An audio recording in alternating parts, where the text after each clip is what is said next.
Welcome to the I'm Book podcast. I'm April O'Leary, and this is the YouTube version of our podcast. To get the audio version, you can hop on over to Spotify or anywhere that you consume audio podcasts.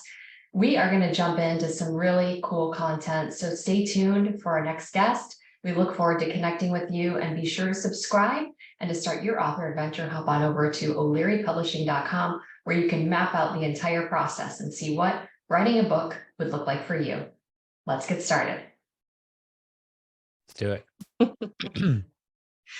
Welcome back to the I'm Booked podcast. I'm April O'Leary, and I am so excited to be here today with none other than Matt Zemon. He is the author of Psychedelics for Everyone, and I am sure we're going to have a really interesting conversation. So welcome to the show. April, thanks for having me. I appreciate it.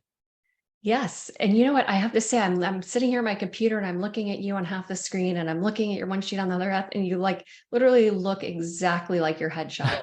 Sometimes when you see someone's headshot and then you meet them in person, you're like, was this thing taken 20 years ago? Or did you have major Photoshop done? But you look exactly the same. Well, I appreciate that. Thank you. I think I appreciate that. So part of our podcast, of course, for those of you who've been listening for quite a while, is really just to uncover not specifically the details of each author's book and all of what's in it, although I'm finding Matt's book extremely fascinating and I'm loving it. And I highly recommend you pick it up. It's called Psychedelics for Everyone, but really about the personal experience we bring to our author journey and how that matters in what we decide to write and how we decide to help the world. And so I want to start there with you, Matt, talking about your journey to even becoming familiar with psychedelics and how that came into your conscious awareness, because I think most of us have an idea of maybe what it's about, or maybe had an experience way back in the day or that kind of thing. And I know there's some more coming out on Netflix documentaries and things, that it's becoming more of a conversation. But what was your journey like, starting off with your entry into this world? April, I really fell into this by accident. I had some friends who were more drug aware than I was, and they had hired a psychedelic guide to do a guided psilocybin or magic mushroom trip, and offered that I could participate with them. And I was like, I don't think I want to do this. At that point, I was I'd been kind of scared about drugs. I grew up with the Just Say No campaigns, and it worked on me. And my friend said, you'd love to travel, and this is like taking a big trip in your mind, and you love to learn, and this is a chance to learn about yourself, and you really probably should do this. So I ended up doing it, and it just completely changed the way I look at and interact with the world. In that first journey, I reconnected with my mom, who died when I was 22. She was 49. I had kind of insight over insight, one of which was I felt so safe and loved, and then realized, wow, I don't normally feel safe and loved. And I wanted to learn more about what this was. So after that experience, I ended up going back to school to get a master's in psychology and neuroscience of mental health, and started exploring other medicines and how they make me feel and think. And that led to the creation of this book. And what was the time frame between your first journey and your idea to start writing this book? So one thing I found when I came out of that first journey is there's a lot of information out there, but I felt like it was either too technical or too opinionated. I didn't know where to start. So I really wanted something that that anybody could read. And I was working with a directory project at that time, and had the fortune to be able to hire some really great writers and subject matter experts to help write different chapters. So probably within a year, 18 months of that first journey, I started getting people to write these chapters, and it came kind of piecemeal. And I created a list of things that I wanted knowledge on, and then reduced that down, and then figured, okay, I can write these pieces and get other people to write these pieces, and then found medical experts to review the pieces to make sure that just two sets of eyes and everything, to make sure people can trust whatever this finished product is. I love that. And as I was mentioning to Matt before we started the official interview here, was I'm going through his book right now and I'm reading it. And every chapter has a pretty significant bibliography at the end of it. And, I'm not a super technical person. You think I might be as a publisher, but I have people on our editorial team that do that. I do more of this part of the business. But I find it so, it's a piece of the book, I think, that was really necessary. And I think is so genius, if I can put it that way, that you had the foresight to include that, because for someone who this is their first maybe experience reading about this subject matter, or they haven't done a journey and they want to possibly help themselves with the medicine, having the scientific credibility is huge. It's huge because books, I think what's interesting about books is anyone can say anything. And part of our job as readers is to decipher, what do I believe and what do I not? And I know they teach that, and hopefully, I mean, my kids have learned that a little bit in school, but how to determine what is credible and what is, quote, fake news, right?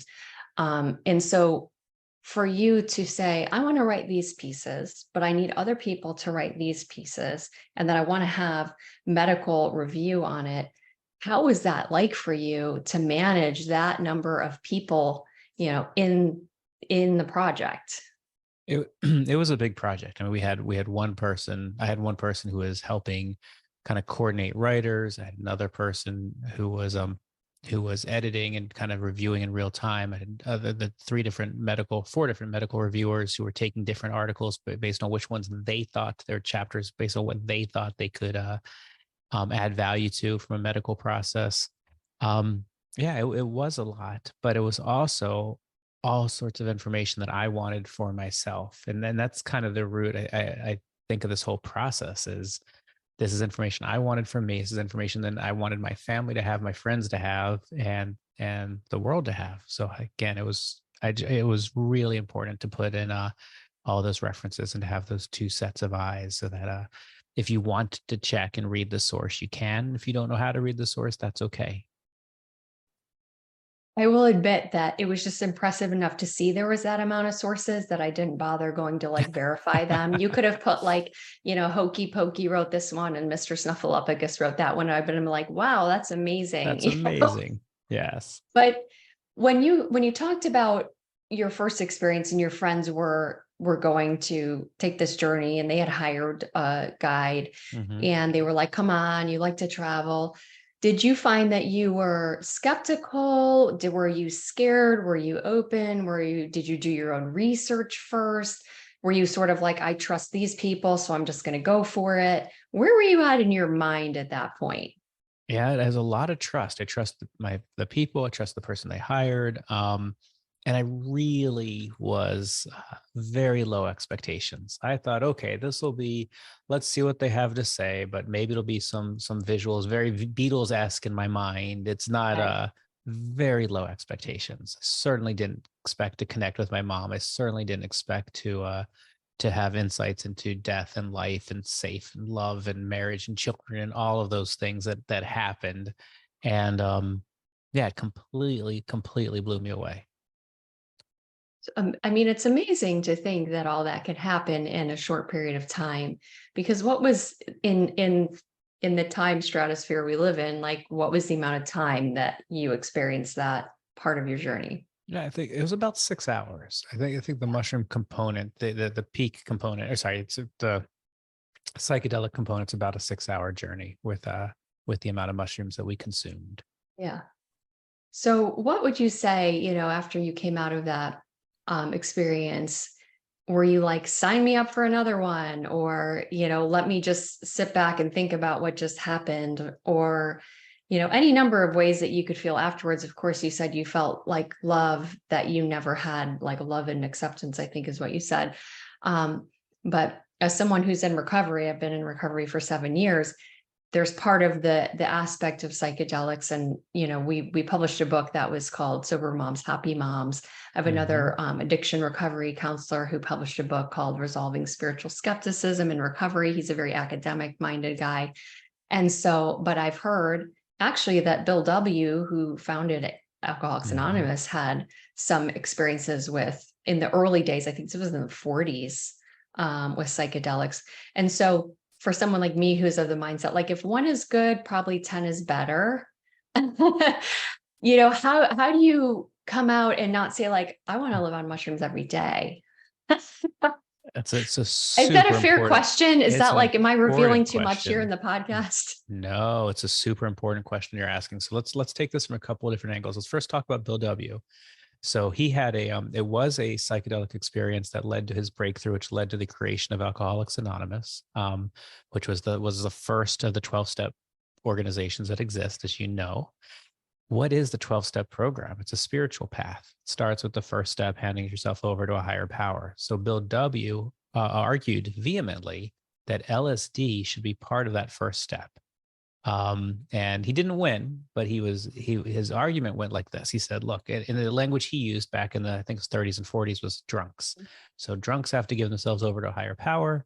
How do they do that? It's challenging. If we can give them a forced spiritual experience, they will have an Mm, easier time on the first step. mm, Um, well, he didn't win with Alcoholics Anonymous with that particular approach, like the Prophets of Saskatchewan, I believe. Many organizations working with alcoholics did use LSD up until they couldn't anymore. So up until the mm, Controlled Substances Act in 1970. So then when I talk to people in recovery a bunch on this, they say, well, it's counterintuitive. Why would I use one substance to stop working with another substance? And what if I have the same reaction to a psychedelic as I did to whatever substance that they are concerned about? With with the exception of ketamine, animal studies have not shown addiction potential with most psychedelics. So it's you give a rat a choice of a psychedelic or food, they're going to take the food. For me personally, I came out of that experience and said, wow, I want to learn more. And that was incredible. But no, there was not a burning desire to go and do that again anytime soon. And that is what wasn't like you swapped out coffee for mushroom tea. correct, correct. I did stop drinking though, April, which is super. It wasn't even one of my intentions, which is again wild to me, but it just became so apparently obvious in that journey that it wasn't doing me any good. I didn't need to do it and just stop. And it wasn't like, so I didn't have to think about it. It just said stop. And I haven't had a drink since. It's kind of wild. And You a heavy drinker or not really? You no, just not kind of a just gave it up and yeah, just moved along, just sort of fell away in a fell way. away. Um, with So whether it's a substance use challenge or a behavioral use challenge, these medicines, these psychedelics, seem to have really the ability to do powerful change. And let me just be clear, one other thing here. I don't believe a psychedelic is a cure for anything. It is a catalyst. It is a way for Mm, you to dive deep inside, to remember who you are, to remember, have a different way of thinking than maybe you have thought in the past period of time. And then with that, you can move forward, take advantage of the plasticity in the brain and make behavioral change. But it is not a cure-all, it's a catalyst. It's a good qualifier right there, Mm-hmm. because I think the tendency with all medicine, right, is hoping it is a cure-all or like I think it's human nature to want to just have the simple solution. Like if I could just do this one thing, then everything's going to be better. But of course, with anything, weight loss, improving a relationship, um, overcoming or diminishing anxiety, let's say, whatever the goal that might be, that's sort of stunting your own personal journey, if you will. There's lots of ways to kind of go about trying to tackle that. And it seems to me from what you're saying is that psychedelics is a way to give yourself an experience that is profoundly spiritual and eye-opening, and may give you that is it what do you say, it's a jump start into Sure, I new like that change. language. Yeah, Hmm? catalyst into new change. There are biochemical components of the psychedelic technology that yeah, absolutely is important. And I say it's biochemical, psychosocial, spiritual. It's all of it combined together that makes it really a transformational um, medicine, technology, whatever language we want to use. Like the word technology, it makes it sound so official. Sure, fair enough. Can I go to Best Buy and get some psychedelic technology? Yes, Where's that exactly. section? Where's that Geek Squad? Yes. Exactly. Can they just come out to my house with their van or something?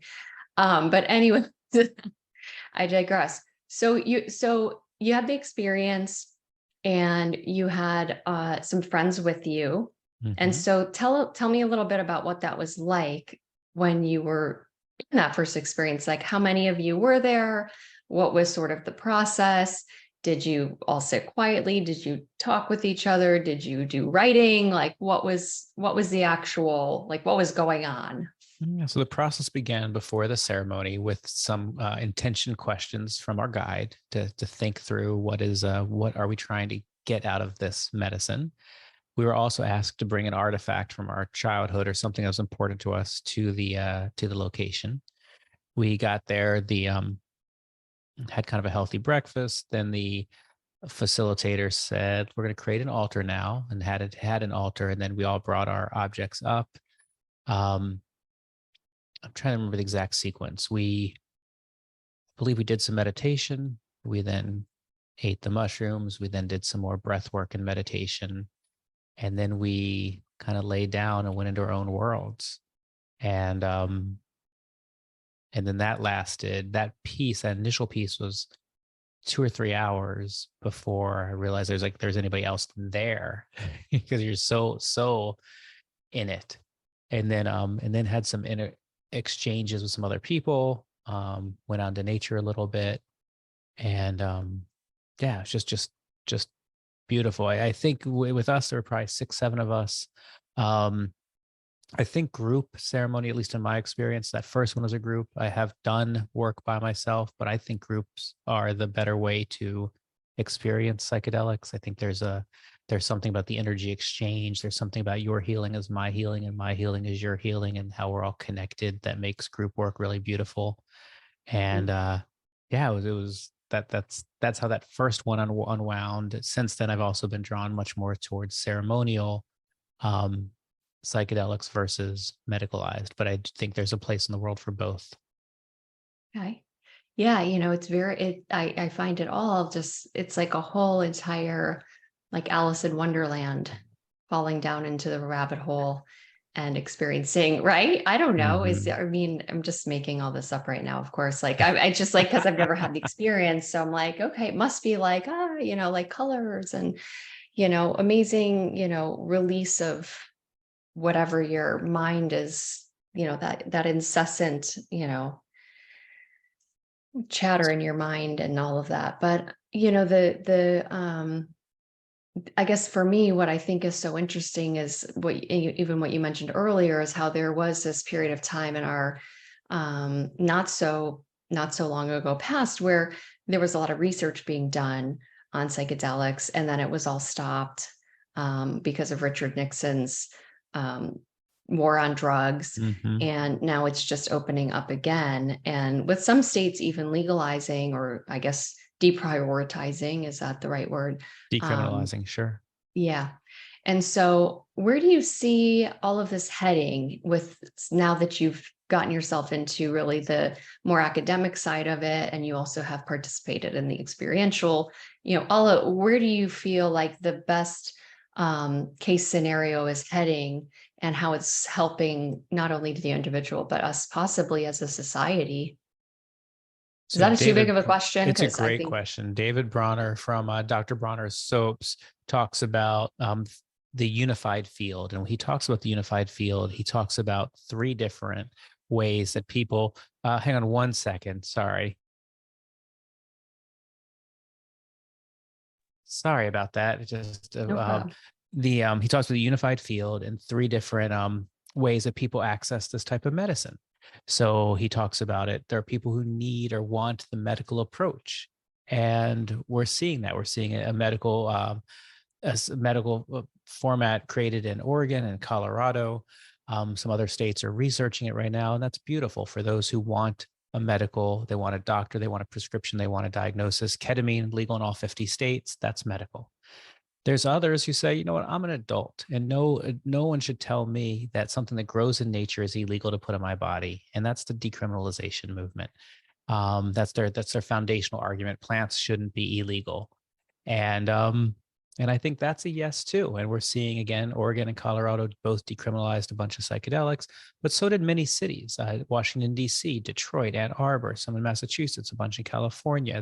That's also taking hold across the country. And then the third is that religious leg of the stool, where people are saying, wait a minute, this is a country founded on religious freedom. These medicines or these sacraments have been used for thousands of years to have direct spiritual experiences. And I want to have a direct spiritual experience. And I want to have that type of relationship with my higher power, whatever that is, however they define it. And at this point, there's a couple hundred psychedelic churches spread out across the country, working in different modalities and different philosophies, but the idea is the same. And I think all three will happen in conjunction, and need to happen in conjunction, because all of us should be able to operate with the best wisdom from all three of those camps. I love that.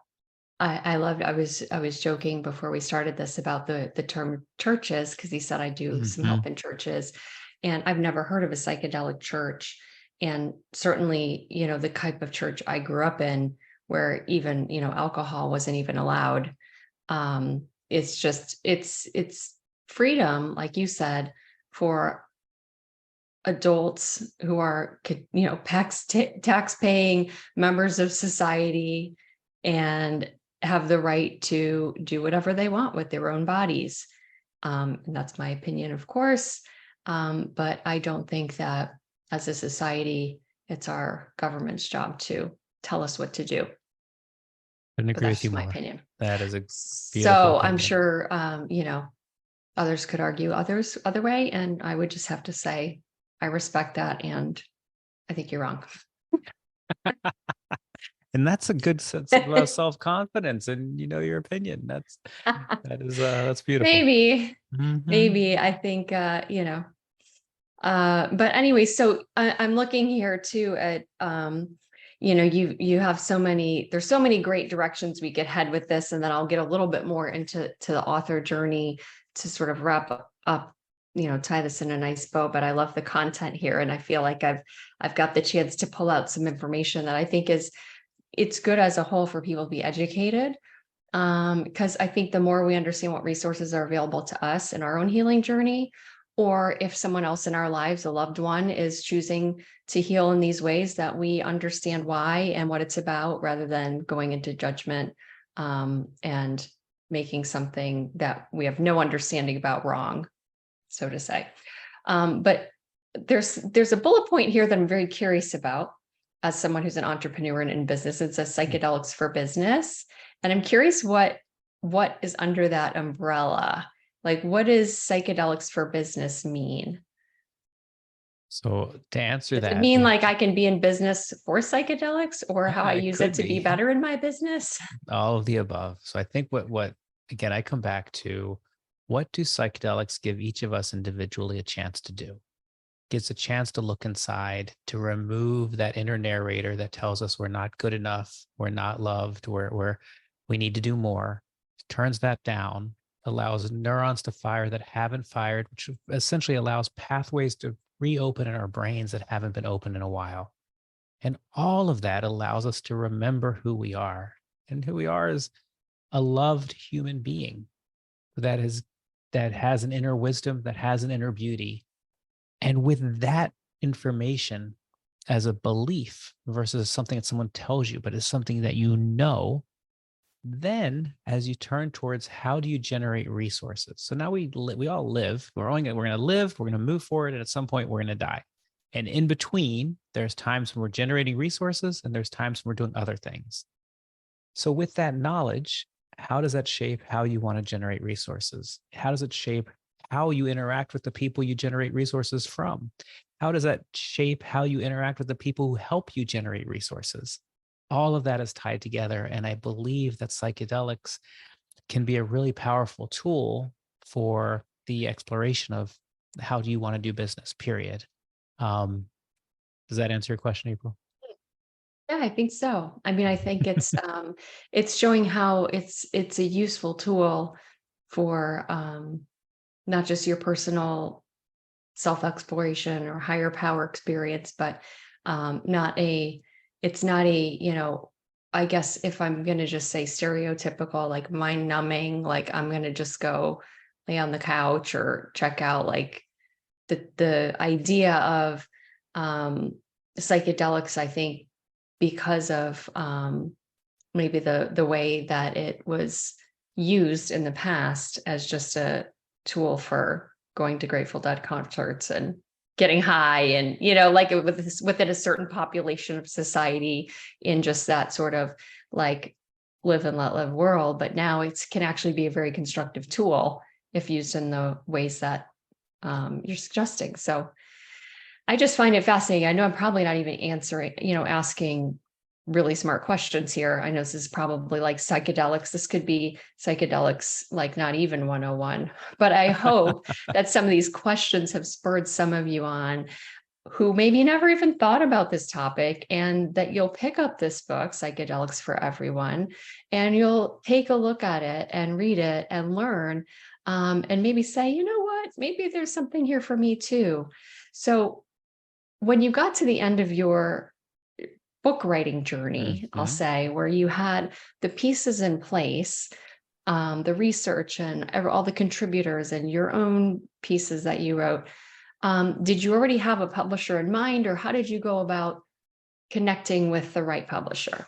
I ended up creating my own publishing company for these projects, April. So what when I looked at what needed to be done, my past life with marketing and with some of the different connections I had, I thought I was pretty suited to get this out myself. Like create a team to help get this out, and that team was yeah, it was pretty robust. I mean, I had one person whose role was doing the advanced copies and getting book reviews slated. And another person who was focused on the PR efforts with traditional print and radio and television. Another one focused on podcasts. A different person on social media. Um, so there's those aspects of it. The getting the design of the book was, again, pretty easy to outsource, and then using the combination of Amazon and Ingram Spark was also seemed like again not the most challenging. It was work, but it was something that I had a team that I could do. I love that. And it's interesting because as someone who is a publisher who Hmm. takes on that role for, all of our authors, it is a lot of details and managing a team and all of that. And I will say that, most people who, have an idea for a book, they mostly think they need to go it alone. And I think that's the biggest challenge that I found that most prospective authors um, fail to realize, is that there are people who are meant to help you. You don't have to know how to design a cover or how to design an interior or how to do the marketing and all of that kind of stuff.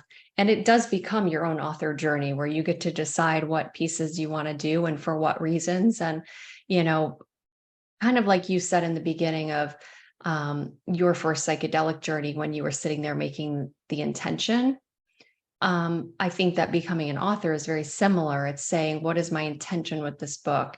And I always pose the question, forget the time or the money or the effort. If the book's in your hands right now, what are you doing with it? What do you hope that it will do for you or for others? And I think that by answering that question, you can really define the type of journey you want, because not everybody wants to go on traditional media or be on podcasts, or some have bigger goals, some have, need more help with editorial, like they wouldn't know how to put a team together like you did. um, some are more technologically savvy than others. So I think that, the journey part of becoming an author can look different for everybody, and however feels right for you, for me, for our authors, for traditionally published, that journey will reveal itself as you kind of take the necessary steps. So it's really cool to hear that you were able to take your previous background and utilize it for this really cool new book. And you have another book that you Hang on, mentioned. can I respond? I just want to jump on what you just said, April, because Yeah, I want to make please. sure I'm being clear about this. I didn't know how much I didn't know about book publishing. And luckily I had a person named Lucy who has sat in your seat for at a different time in her life and was able to really walk me through it. And so I think whether you use the Lucy's of the world or you, April, or your company or this, I was just constantly surprised, even with the marketing background, how the unique challenges of book publishing that I didn't know. I never thought about categories and keywords, or what it would take to do reviews, or what an author advanced copies were, how those were utilized, or how does Amazon, the algorithm work for this, or why do bookstores and libraries use this? It just went on and on and on with the learning curve. So yeah, without a Lucy or a publisher, it would not have gotten the thousands and thousands of downloads and purchases that it's gotten. So yeah, Just I think there's a amazing. tremendous value in what you do. Yeah. Well, and it's amazing that as a new author, to really have a Lucy to help you and to have a team and to have that much foresight to be selling, so well, because the author experience for first time authors isn't always selling thousands of copies. Sometimes Mhm. for authors, it could be the book opens the door to more speaking engagements or to more consulting clients if that's what they want. And so really the book becomes sort of the center of the ecosystem. And how does that book amplify your expertise and experience and who you are and how you help people? And then it will draw the right people to you who need that information. And I think that's really the cool power of a book is, you and I got to talk here today because of the podcast, but how many people have read your book who will never talk to you? You'll never know that your Mhm. book impacted them. Absolutely. And in my space, we talk about attraction versus promotion, that I'm really not supposed to be advertising how to do this, that, or the other thing with psychedelics. It's about attraction. So for me, having a book that people can find, people can read, and they can go find me on LinkedIn, they can find me on Instagram, they can send me a message and I'm going to respond.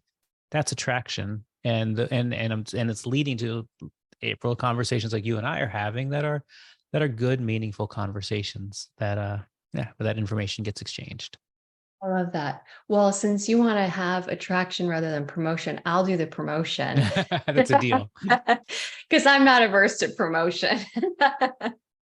um, and I would just say that, Matt has really provided so much accessible information on psychedelics that I encourage everyone to pick up your book, Psychedelics for Everyone. I think it's a worthwhile read, whether you think that you want to explore the journey for yourself or whether you just want to understand it better so you become a more knowledgeable person. I think it's a great read for either of those categories of people. And, like you said, books come into your hands all the time for like the most magical reasons. I find that that's been true for me throughout my lifetime, that I'm thinking about something and all of a sudden a book shows up or a person Mhm. recommends a book. And so if you're listening to this right now and your mind's going, I don't know, well, I'm going to say you're listening for a reason.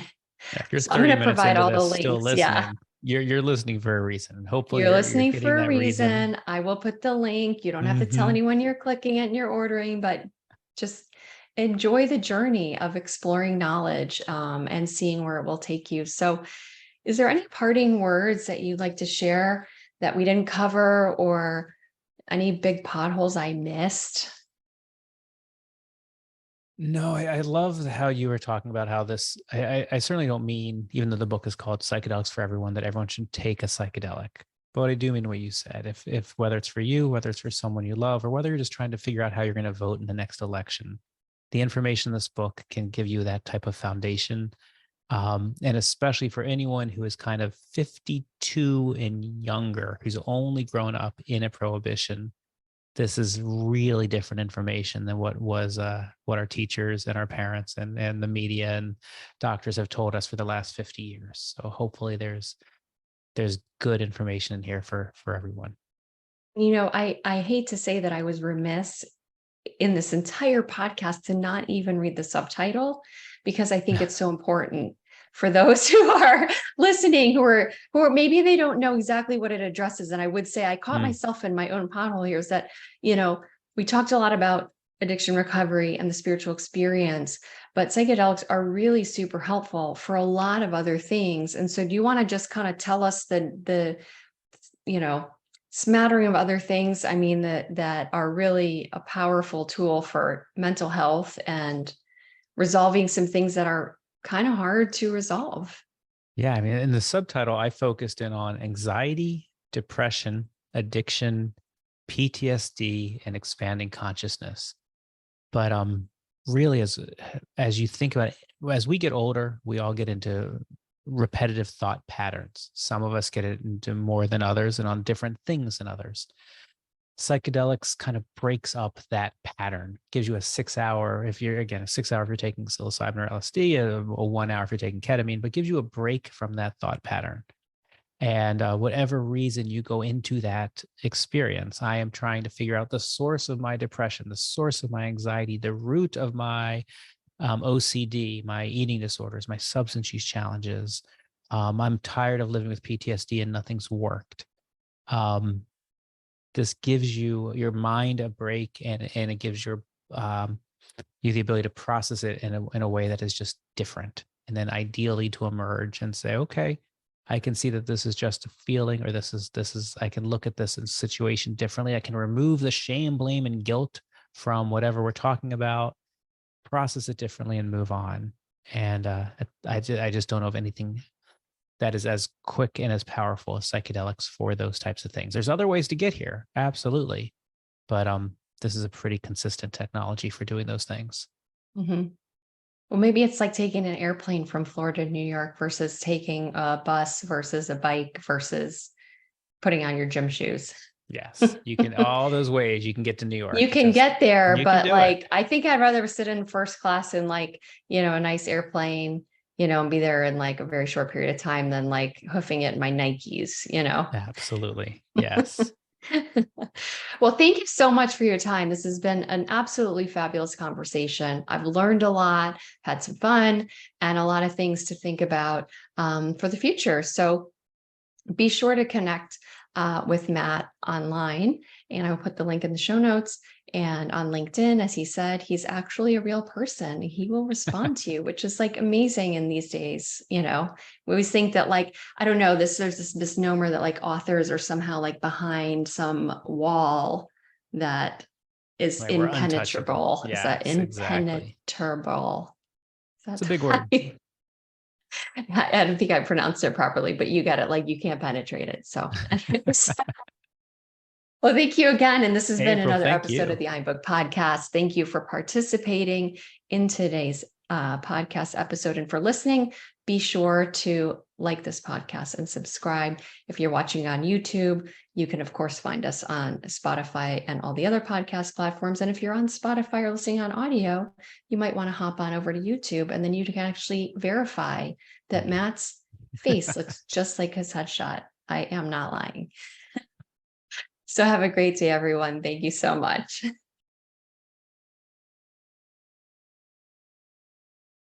So this has been another episode of the iBook Podcast. I'm April O'Leary signing off.